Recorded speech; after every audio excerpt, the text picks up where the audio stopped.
In the morning, I had tabled before the House. I am, is it vertically challenged? You are loud enough. Go on. Thank you, Mr. Speaker. Mr. Speaker, I was indicating that earlier in the morning I had presented a report of a public participation on the proposed removal from office by impeachment of His Excellency Rigathi Gachagua, EGH, the Deputy President of the Republic of Kenya.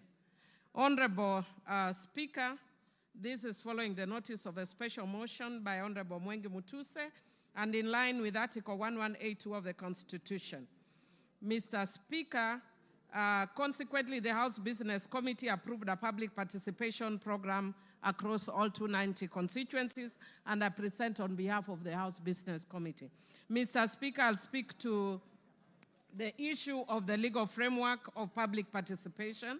And Mr. Speaker, Article 10.2 of the Constitution provides for the participation of the people as one of the national values and principles of governance. Mr. Speaker, Article 118 of the Constitution requires Parliament to ensure public access and participation of the people in its affairs. I will not go to the details, and we can read it for ourselves because of time. Mr. Speaker, I wish to note on my own behalf that in quasi-judicial proceedings like this, public participation is not really necessary, even though the courts are pronounced that they are.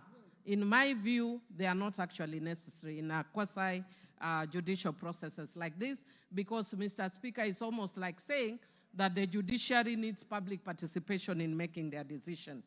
Having said that, Mr. Speaker, I also want to speak to the issue of timelines. And, Mr. Speaker, Parliament has spoken very clearly on the issue of timelines under Standing Order 64.2. And in summary, Mr. Speaker, I would want to say, if you read the standing order, that there are very strict timelines for a process or a motion like this. And, Mr. Speaker, in setting the period, the National Assembly was guided by the need to preserve the overarching constitutional principle of acting without unreasonable delay. The special motion for removal from office by impeachment of the Deputy President was therefore processed in accordance with the timeline set out under Standing Order 64. Mr. Speaker, in buttressing the necessity for expedited consideration of special motions, previous speakers of the National Assembly of Kenya expressed themselves on the question of timelines for considering special motions by the House when the special motions were filed proposing the removal by impeachment of the then cabinet secretaries, Honorable Anne Waiguru, Honorable James Macharia, Honorable Kemei, and more recently, Honorable Mithika Linturi. In all the foregoing instances, the Speaker emphasized the need to dispose of a special motion as soon as is practicable to remove the anxiety of hangman's noose from the neck of a state officer proposed for impeachment. Mr. Speaker, you have seen the level of anxiety that the Deputy President has undergone, and indeed when he was actually giving the press statement yesterday, he was almost in tears. And that is why the House hastens the process so that the emotional turmoil is lessened having gone through this process, Mr. Speaker. Mr. Speaker, the Clerk of the National Assembly published advertisements on the 2nd, 3rd, and 4th of October and invited written submissions via hand delivery, post, or email until the 5th of October 2024. Mr. Speaker, all these were also advertised on the 4th of October and extended to the 5th in each constituency. To assist in this exercise, a public view template was made available to the public in both English and Kiswahili to guide submissions. On the 3rd and 4th of October 2024, 40,000 copies of the public view templates were also circulated as newspaper pullouts. This template was designated to provide clarity and precision in responses, whether for or against a motion. Number 2, to supplement other means of public input. And 3, to ensure both qualitative and quantitative feedback was captured, which is actually as has been directed by the courts in the past. Mr. Speaker, I just want to indicate that many means were used, including radio, TVs, and other means to publicize this process, including Twitter, or formerly, currently X, or formerly Twitter, and Facebook pages. Mr. Speaker, the public was invited to submit views either in support or in opposition of the special motion, or offer other views. Mr. Speaker, I wish to laud Kenyans for their growing consciousness on their civic rights and duties. Mr. Speaker, people participated in various ways, as was witnessed both on electronic and social media, Mr. Speaker. And Mr. Speaker, many Kenyans who are participated very expressively. Mr. Speaker, I think many of us saw people expressing their views in many ways, some of which I will explain later. However, Mr. Speaker, by the nature of newsmaking, we saw the areas where the views were expressive, but much less in the areas where the views were not that expressive. Mr. Speaker, if you look at the report, and I want to download the parliamentary team, they have even captured photos of members of the public giving their views in constituencies very peacefully. But Mr. Speaker, as I want to repeat, that by the very nature of newsmaking, what we will see are the dramatic scenes. And those we saw, I don't think it is shame as such, it's their right and they can share.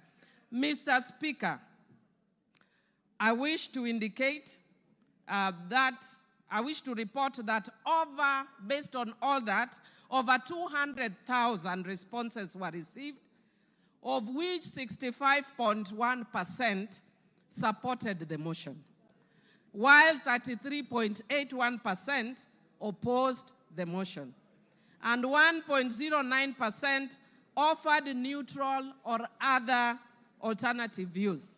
Mr. Speaker, some of the members in contributing have actually alluded to some of those alternative views. I've heard the speaker right before me talking about the issue that Kenya has very many pressing issues. Mr. Speaker, indeed it is true, Kenya has many pressing issues, and as a House, we are already seized of those issues and are indeed already dealing with some of those issues. One of those issues that the Parliament has raised is the issue of education, the education system, and we have called the CS for education more than 2 times to deal with that issue. Again, on the health issue, we have also invited the CS for health amongst other officials. So indeed, the House can chew and walk at the same time. Mr. Speaker, when a motion is brought of this magnitude, Parliament, by its own standing orders, must stop everything else and give priority to this motion. And that is why Parliament stopped all its business on Thursday and focused on this, and all members of Parliament went to their constituencies to deal with this issue.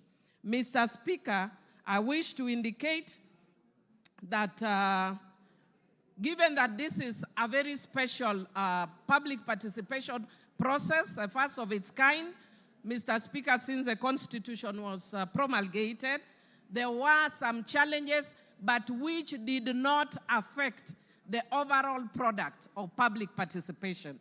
Mr. Speaker, some of those challenges were as follows. Mr. Speaker, there was political interference at public forums such as Bomas of Kenya and Murang'a. Mr. Speaker, there was violent disruptions in areas like Olkalau, Kipipiri, and Nyeri Town. Mr. Speaker,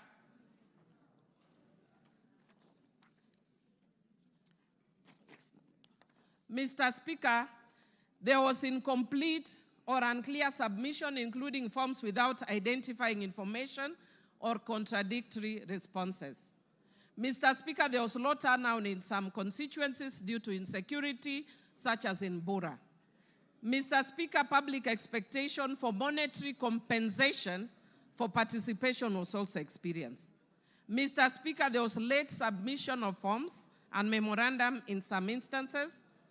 There were threats of violence towards officers and inappropriate language in some email submissions.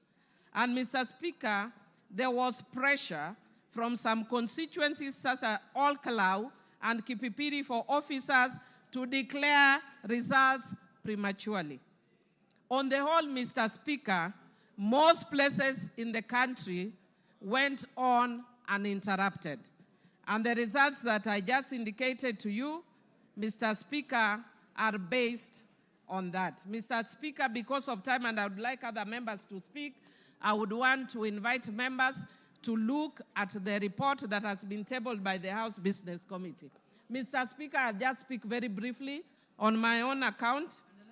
Mr. Speaker, I wish to indicate on my own account as a member of Suba North constituency that what we are going through post-2010 constitution, I want to agree with the honorable member that has spoken and said that it's a very important process because indeed it is.